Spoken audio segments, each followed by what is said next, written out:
Welcome back to the channel of Truth, Trust, and Transparency.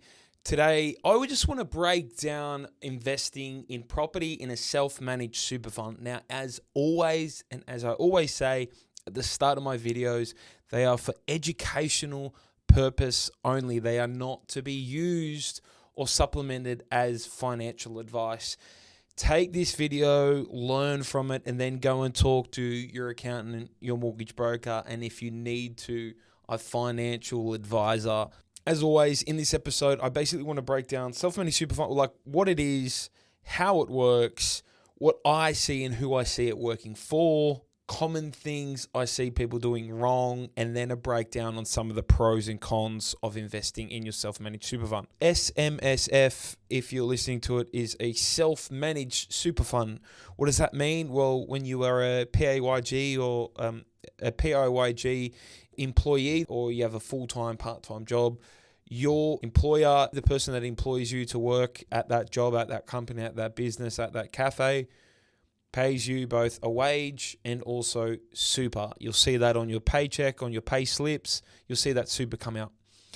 That is, and once you get into the weeds of it, your contributions, now they've just increased, but that employer will need to pay 12% on top of what your salary is, and that would make up your salary package along with bonuses and those other things. A lot of the time, that money will be used by a super fund.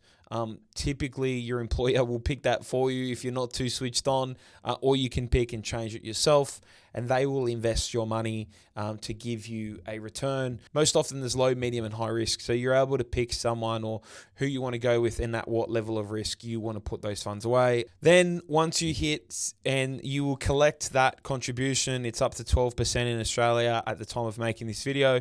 Until you turn 65, you were then able to retire and get access to this superannuation. That's what it is in a nutshell. Now, what a self-managed super fund is you going out there and saying, hey, I really appreciate the companies that are doing it and making millions and millions of dollars and charging a lot of management fees, but I'm going to go out there and I want to take personal responsibility and I want to be able to invest it. And a lot of people use a self-managed super fund to get into and use it as a vehicle to purchase property. And it's obviously not for everyone. To keep your super managed by a super fund is quite passive. There is a little bit of paperwork. There is some time and effort that needs to be put in if you want to run a self-managed super fund. But I'm going to run through the pros and cons, and we're going to let you guys decide if you think it's something that you want to do with your money and your super, or you should just avoid all that work and effort and you can just keep it in that super fund and leave it to the super funds to deal with. So how the process usually works. Now, who do I see working this for? This is obviously for people that want to take responsibility for their financial future, that want to invest. And although there is not a amount per se to start off and kickstart a self-managed super fund, some banks have different policies. That might be 100 grand, 120 grand, 150 grand. But typically, you're going to want to have, in my opinion, 6 figures in there. And the reason why, you need to be able to put down a 20% deposit plus any costs. We know that when we pay a 20% deposit, we don't particularly need to worry about LMI, but stamp duty and all those other purchasing costs. Who do I see it working for the best? Obviously, those people that are driven, but obviously people that have been working and in their working careers for quite some time with substantial super balances. A lot of people, I think, will get into it quite early and want to purchase, but they just don't have the funds available, unfortunately. And that can be a downpour because you buy a property that is potentially not great in terms of asset selection. And because it's not a great asset selection, remember, you're putting your super on your line. So you are putting and risking your entire retirement fund in super. So I would be very cautious. And to me, it makes sense. The numbers work when you have sort of 6 figures and you're ready to invest in super. How the process generally works and what I would suggest you do, as I said at the start, I'm not a financial advisor. I'm not qualified to give you financial advice. I'm just trying to educate you around some things you might need to do and remember. The first step that I see people needing to do is you need to go talk to your broker, and you need to find, as I've said before in previous videos, you need to find a specialist broker that works and does self-managed super fund deals. Why? They're going to be across and know the best banks with the best policies to be able to fit you in and get a loan with them.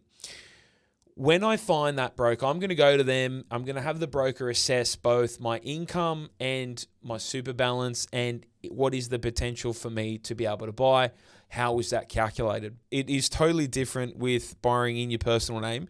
It's completely separate. So you can be capped out and you can still buy in your super. How the borrowing is calculated is they will essentially say, okay, how much super are you contributing with your salary at the moment? You can also combine it potentially with your partner. How much are you contributing? Plus, how much rent do we foresee a property being able to contribute at a price range? And then you take that, so you might be making 12%. Let's just use round figures, 100 grand. You make $12,000 a year in super, so your repayments possible can be $12,000. And then we take the rent from the property. It could be $25,000. Now, I've heard different brokers say different things, that to times the two by roughly 8 to 10x to get the amount that you're able to borrow in your self-managed super fund. So for that particular example, if you're making $12,000 repayments per year and the property's bringing in $28,000 in rent, that's $40,000. I can times that by 8. That means I can borrow maybe $320,000. So obviously that's the loan amount. I can then put a deposit on top of that and go from there. Now, you are also able to, and this is why you need to speak to a broker, because you also are able to make voluntary contributions per year to your super to be able to boost that up a little bit, to increase that if you need to. But that is the first conversation you need to have with your broker to figure out if it's worthwhile. If you're only earning, say, $50,000 a year, you might not have the sizable. If you're only earning $50,000 a year, and with the similar property rent, and you do the maths, it might only be a $200,000 or $300,000 property, and you might say, look, at that price range, there's a lot of risk in terms of the type of property I would need to buy. It doesn't make sense to me to purchase now.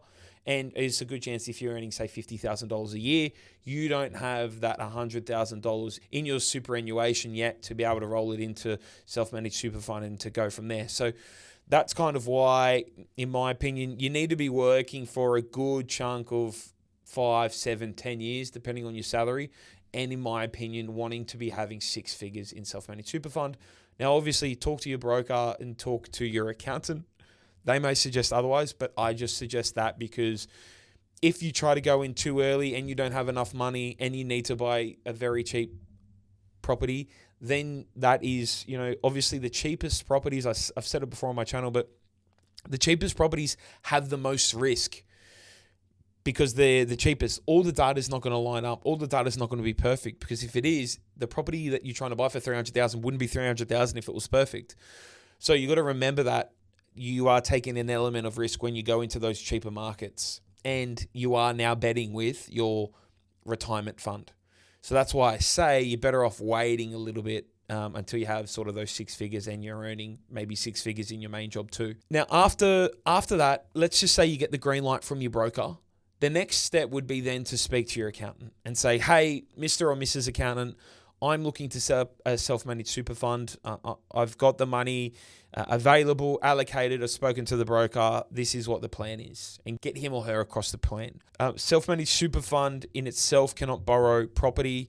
You will have a limited recourse borrowing arrangement, which will mean there would need to be likely a trust set up for you to be able to do that. That can take obviously a little bit of time to be able to set that up. So you need to give yourself clear way to have that set up, to have the funds roll from your super fund over to your self-managed super fund. So think of trying to get your money out of a big conglomerate. They are going to take their sweet ass time, and not be cooperative, because you're taking your money away from them and you're using it for yourself. So expect a bit of pushback and a bit of hard work to be able to get your funds out. Now, obviously from there, you'll find the property. The finance application is a little bit different. The forms are a little bit different because it's in your self-managed super fund. And also what you're putting on the contract of sale is also going to be different. This probably rolls into the common things that I see people go wrong, and I'll sort of go through them as we go. One is obviously starting before people have enough money or funds ready.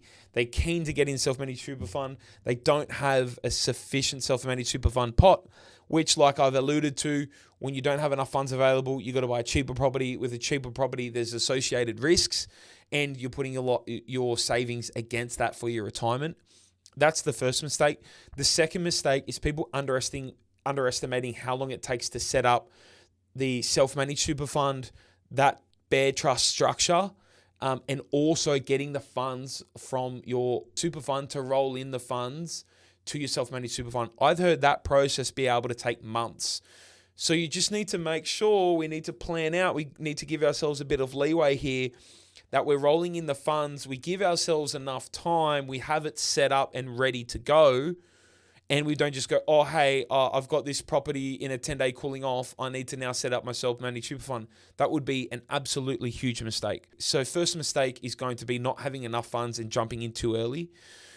2 is going to be not having it set up. I think 3 as well is going to be not picking the right asset type. The right asset type, a lot of people will pick commercial, which understandably better cash flow, and you can leverage a high deposit, which you're likely to have in your self-managed super fund. But even the resi route, you need to understand, and when we get into pros and cons, you understand this, but if you look for the cheapest weatherboard shack in the middle of nowhere, any maintenance or upkeep, you can't, if that thing needs to be totally fixed, if insurance doesn't cover that, you will need to foot that bill yourself. You can't withdraw equity to be able to fix that property. So you need to think about, and that asset pool for your self-managed super fund, that could be a 30-year play for when you retire, 65. If you're setting this up at 30, you can sell it potentially before then. But remember, this is going to be a long game property. So for me, I want to get something that's concrete slab, that's bricks and mortar, that will stand the test of time, and not just the cheapest little shack that will have a ton of maintenance issues. That's something to remember as well. So the asset type as well.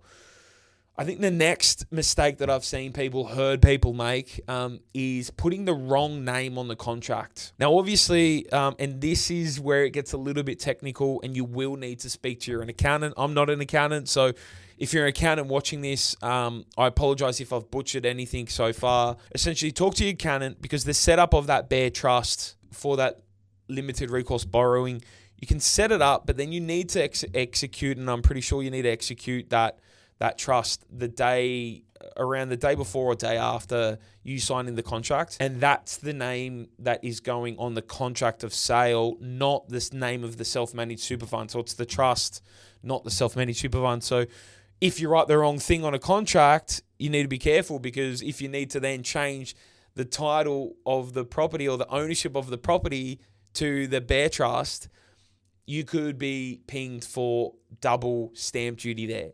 So that's where it's super important. I get my solicitor, I get my accountant totally across it and know what I'm doing and those steps. So obviously, to have it all set up, to have it executed, to know the name and know the name before executing it, so you don't stuff up and make those issues. So they're probably the biggest issue around asset selection. If you wait till you have a really good pool of self-managed of funds available, if you can pick the right asset type, and then you can structure it correctly, I think it is a phenomenal tool. And that will lead me into the pros and cons. Let's start on the negative side. To set up the self-managed super fund and to set up that bare trust, it's going to take money. But in the scheme of things, I don't think it's much. Some people out there like you guys might think that it's a lot of money. For me, I know it's a couple of $1,000s to set up that self-managed super fund trust, the self-managed super fund and the trust. I would wear that as a cost of doing business, as a cost of being able to invest. However, some people might see that as a negative. Leads me into the next con, is that there is more rules and compliance around self-managed super fund purchases And additionally, more costs for annual compliance and auditing of that self-managed super fund. Obviously, the ATO wants to make sure that you're doing the right thing with your funds. You have a yearly audits and you have to make sure that you are doing the right thing. You need to pay an accountant to be able to do that. So expect an ongoing cost associated with your self-managed super fund. That's just the cost of doing business, and that's just what it is. There's also some loan restrictions around what you can do around building alts and additions and those kinds of things. So you need to be really careful around that. Again, that's going to be lender specific, and that's a question for your broker. But I wouldn't just assume you can go and add dwellings, granny flats, extensions. I would be really crystal clear with the bank and the policy around what can I do in terms of value add. The next negative is also going to be there is no personal use. You cannot personally live in that property. You cannot have family members live in that property.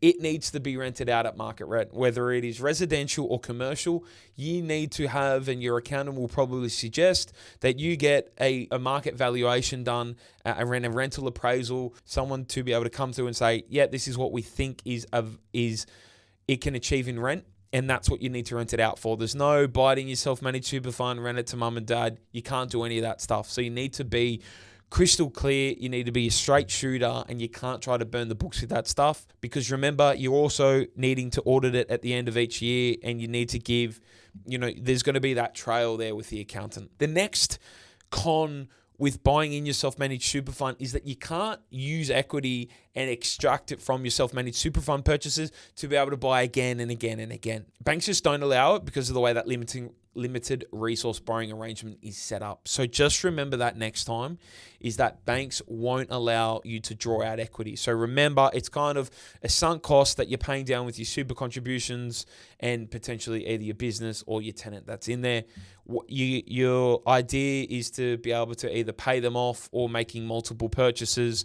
Maybe you're selling a couple and that kind of stuff. But, once you get that loan LVR to say 50%, you can't take out that usable equity to go again. So just something to keep in the back of your mind if you want to scale and build out. The next is going to be, and what I touched on previously, is the maintenance and upkeep. Now, obviously, accidents do happen, and I always suggest to have landlord's insurance, landlords and building insurance on that particular property. Accidents do happen, and hopefully a lot of it can be covered by that. However, if there is anything in terms of the asset and it deteriorating and needing works that aren't covered by insurance, you will have to pay those funds as trustee for that bare trust. So just something to keep in mind. Whereas if you've got a property, you want to do some works to it, you can potentially use some equity to do those works, because that'll pump up the value of the property. Whereas inside self-managed super fund, you can't be doing that stuff. And the next, and what I probably touched on, is value add is very, very interesting.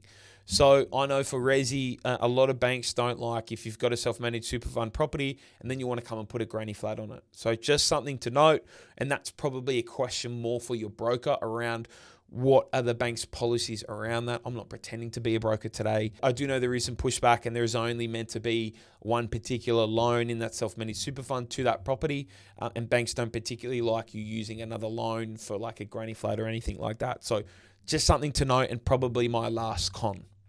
Now, on the pro side, the first pro is going to be leverage. And why? Because think about it this way. If you got $200,000 in your super and you've got a fund that's looking after it and they give you a 5% return, you make $10,000 a year. However, if you use that $200,000 to buy a property, let's just say it's $700,000, you've paid 20% deposit and all your other costs, and that property goes up, a $700,000 property. Now, let's assume the same growth rate, not even how well we can do in property. And I know you can say that's 5, 7, 10%, but let's just assume the same growth rate. If that $700,000 property increases 5% as well, I've made 35 grand compared to the 10 if I just had my money doing its thing. So you're leveraging into an asset that is worth more money, and that asset that is worth more money is growing in value. Therefore, you're making a better leveraged return compared to if it's just $200,000 making a 5% return, for example. The next is going to be pre-tax dollars. Your super is paid to you pre-tax. What does that mean? Your employee pays that to you and pays your super and your tax, and then you get your salary, what is left over. Super comes out of your pre-tax dollars. You can even be smart and make additional repayments. Remember, speak to your accountant about that. However, there are some opportunities in which you can claim back and make those additional repayments if you haven't for, I believe it's the last 5 years. You can come and make those additional repayments for the last 5 years to be able to top up that super balance. So there's a few different moving arrangements in terms of making that, but I think using your pre-tax dollars to invest is great, because if you're using the cash that you've saved, you've already paid tax on that money, whether it's 30, 45%, you've paid tax on that money, and then you're paying your entry costs, stamp duty, and all that kind of stuff. So it's pre-tax dollars that you're able to invest. The next pro is going to be control, because obviously you can control now what you're buying, what market you're buying in, how you're using your how you're using the funds in your self-managed super fund to buy property, what type of property, and all those sorts of things. When it's obviously in a normal super fund, you have absolutely no say. You can change the risk profile, but typically you have absolutely no say in how these guys use your funds. So I like it that I can control my future, I can control my destiny, and I can invest my own money into something that I know is there. Whereas I think on the, super fund side, you don't really know where your money's going, and, you get the split, but is it there or isn't there? You don't really know. The next pro is also going to be, and I think the fees, you don't have to pay an exorbitant amount of management fees and all those little bullshit, admin and all that kind of fees that they put on there.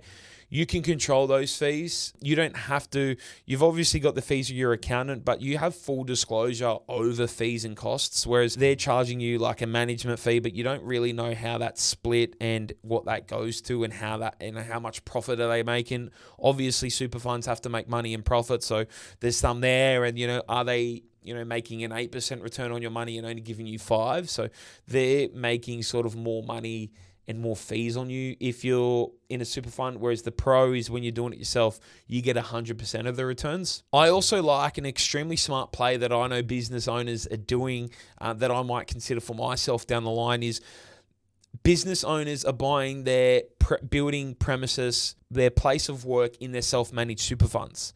Why this is a smart play? They're obviously paying themselves through their company as much super as they can. They're building up that super pot. Then they're investing in a very solid asset, and you're your own tenant, which is unbelievable. Your company or your business is going to pay rent regardless if you're obviously a bricks and mortar type of setup. Why not have that rent paying off a mortgage and an asset that you own? In my opinion, it's genius and allows you to control the whole pot and whole situation. Obviously, be careful here. And as I said before, you need to make sure it's market rent. You can't just boost up those numbers or pay minimal rent, because the ATO will find that out. And you need to make sure as well with the auditing that is market rate. So just remember that one. But I see it as an incredible advantage for business owners and bricks and mortar owners to be able to buy the premises that they need for work and then rent it to themselves from their self-managed super fund. It just works out perfect in my opinion. It should be illegal. It's that good. And the next is obviously going to be the tax advantages. So then any income that I have, obviously pre-pension age of 65, I pay like a 15% tax rate, which is unbelievable. Think if you're buying that in your personal name, it is extremely hard to be able to pay a 15% tax rate, and you're probably going to pay 30 or 45% tax rate. So for me, I really love it in terms of there's all those different tax advantages. Again, I'm not an accountant, so speak to your accountant about and run through to have them look at your situation and the income you're earning. However, I like that I can have those tax advantages. And then obviously post-pension age, I'm not paying any tax on that income, which is the best part of it. That, in my opinion, is the next pro. I think the last one as well is the opportunity to expand and build the portfolio once your personal income is maxed out. Now, a lot of investors, I've seen this all the time, they'll go out in their personal name, trust, all that kind of stuff. They'll obviously build out their portfolio. Then they'll get to a point where they're stuck. And they could be, mid-30s, hey, we're stuck, we're finished.